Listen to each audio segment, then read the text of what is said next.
Curiosity, ఉత్సుకత, ఏదైనా నేర్చుకోవాలని, దేని గురించైనా తెలుసుకోవాలని మనలో ఉండే ఆసక్తి, ఉత్సాహమే ఈ క్యూరియాసిటీ, ఉత్సుకత.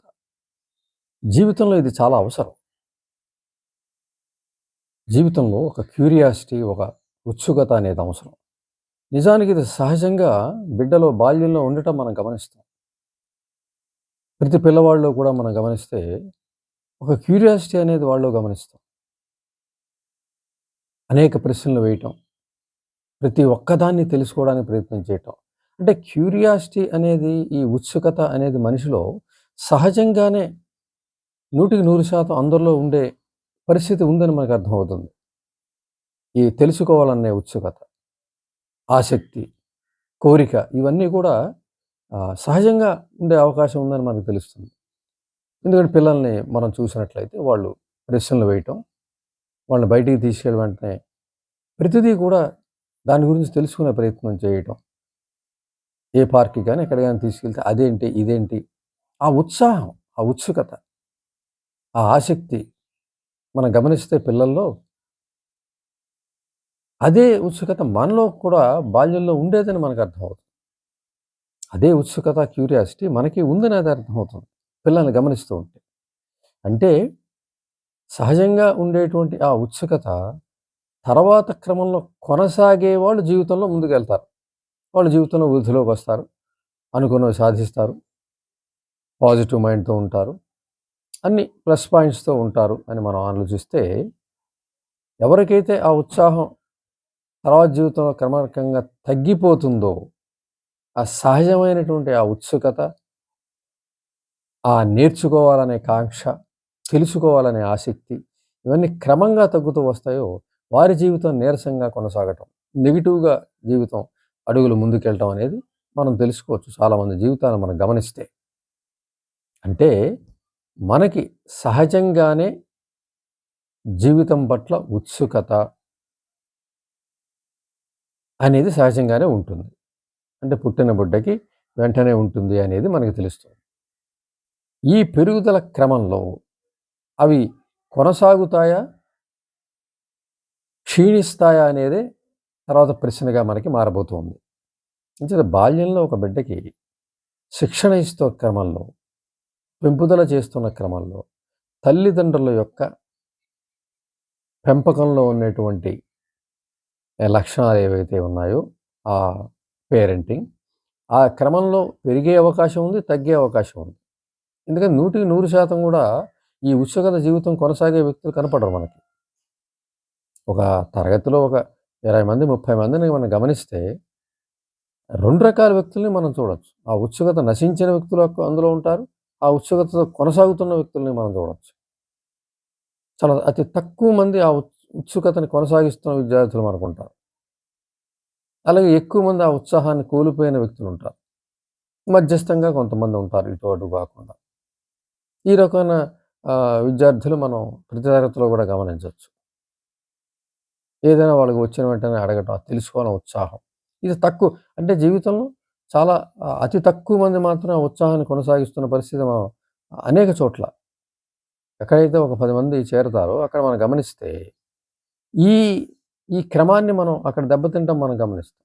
అంటే ఇక్కడ ఈ ఉత్సుకత ఏదైతే కొనసాగాలో అది సహజంగా జీవితంలో ముందుకెళ్తున్న జీవితాలు తక్కువ ఉంటున్నాయి. ఆ ఉత్సాహాన్ని కోల్పోయిన జీవితాలు మనకు ఎక్కువ కనిపిస్తాయి. అంటే పెరుగుతున్న క్రమంలో. ప్రధానంగా జీవితంలో అతి ముఖ్యమైన భాగం ఏది అనుకున్నామంటే, కడుపులో పడ్డ దగ్గర నుంచి ఒక 5 ఏళ్ల వరకు జీవితంలో చాలా ముఖ్యమైనటువంటి భాగం. అదే పునాది.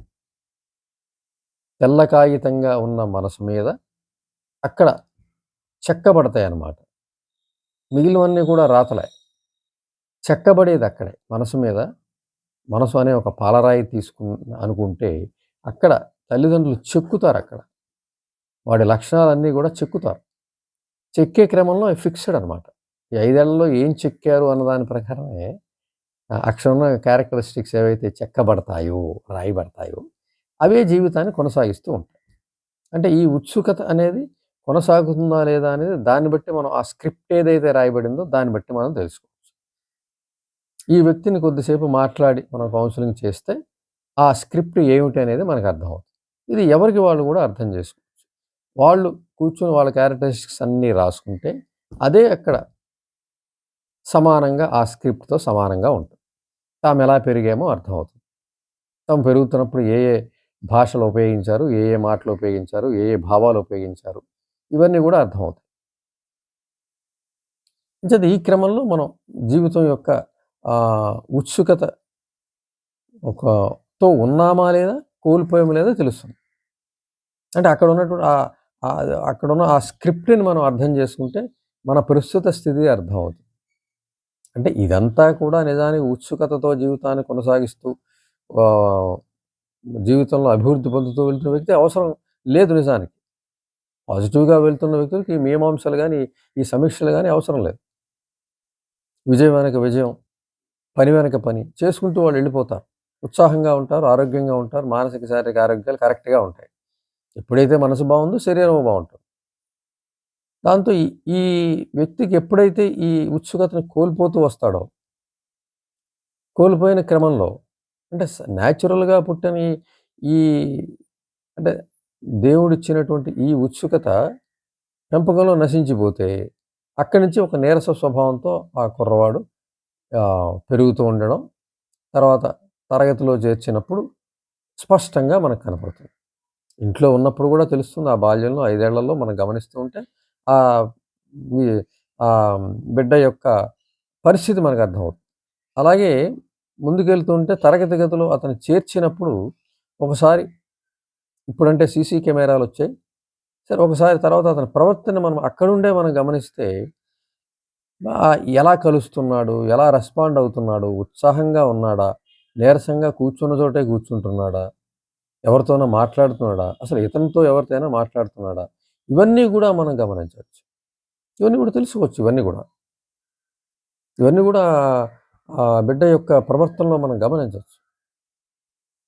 అతని ఉత్సుకత కొనసాగుతుందా లేదా అన్న విషయం. అక్కడి నుంచి తగ్గుతూ కొన్న క్రమంలో బాగా ప్రతి క్షణం గూడా తగ్గుతూ వెడుతూ ఉంటుంది. సహజమైనటువంటి ఆహ్, ఉత్సుకత అనేది తగ్గుతూ వెడుతూ ఉంటుంది. ఇంట్లో జరిగినటువంటి విశేషాల వల్ల. సరే ఇప్పుడు సదరు బిడ్డ పెరిగాడు. పెరిగిన తర్వాత నీరసంగా జీవితం కొనసాగుతుంది. నిరుత్సాహంగా జీవితం కొనసాగుతుంది. ఒక ఉదాసీన వైఖరి కొనసాగుతూ ఉంది. అనేక మానసిక సమస్యలతో కొనసాగుతూ ఉన్నాయి. వ్యక్తి ముందుగా అది గ్రహించాలి. తాను సమస్యలతో బాధపడుతున్నానన్న విషయం మొత్తం గ్రహించగలిగితేనే, అంటే గుర్తించగలిగితేనే దానికి పరిష్కారం లభిస్తుంది. సమస్య ఉన్నట్లు తనకే తెలియనప్పుడు పరిష్కారం దిశగా వెళ్ళే అవకాశం లేదు. చేత ముందు తను సమస్యని ఉన్నట్టుగా తను తెలుసుకొని తీరాలి. దానికోసం సాహిత్యం చదివితే తెలుస్తుంది. పుస్తకాలే మార్గం జీవితంలో మార్పుకి. మేధస్సంతా పుస్తకాల్లోనే ఉంటుంది మనకేం కావాలన్నా గూడా. అంచేత వ్యక్తిత్వ వికాస సాహిత్యం అందుబాటులో ఉంది ఈరోజు. ఏ షాప్‌లో అయినా గూడా ప్రత్యేకంగా ఏర్పాటు చేస్తున్నారు. అవి సాహిత్యం తీసుకొని చదివినట్లయితే మనలో ఉన్న సమస్యలేంటో మనకు తెలిసే అవకాశం ఉంటుంది. అందులో మనకి మన సమస్య ఎక్కడ మనం కనెక్ట్ అవుతాం అనేది చూసుకుంటే, ఆ సమస్యకు సంబంధించిన పరిష్కారాలు గూడా అందులో ఉంటాయి. వాటిని అనుసరిస్తే, వాటిని ఖచ్చితంగా ఆచరించి, ఆ మార్గాల్ని మెరుగుదల లేదంటే దాన్ని తొలగించుకునే మార్గాలు గూడా అందులో చెప్పడం జరుగుతుంది. అలా చెప్పినప్పుడు వాటిని మనము కొనసాగించినట్లయితే తప్పనిసరిగా ఆ మానసిక సమస్య నుంచి బయటపడొచ్చు. ఆ మానసిక సమస్య నుంచి బయటపడొచ్చు. చక్కటి సహజమైనటువంటి ఉత్సుకతని ఏదైతే ముందు జీవితంలో మనకొచ్చిందో, ఆ ఉత్సుకతని మనం ముందుకు కొనసాగించొచ్చు. సంతోషంగా మనం జీవితాన్ని కొనసాగించొచ్చు. అంచేత సహజమైనటువంటి ఆ ఉత్సుకత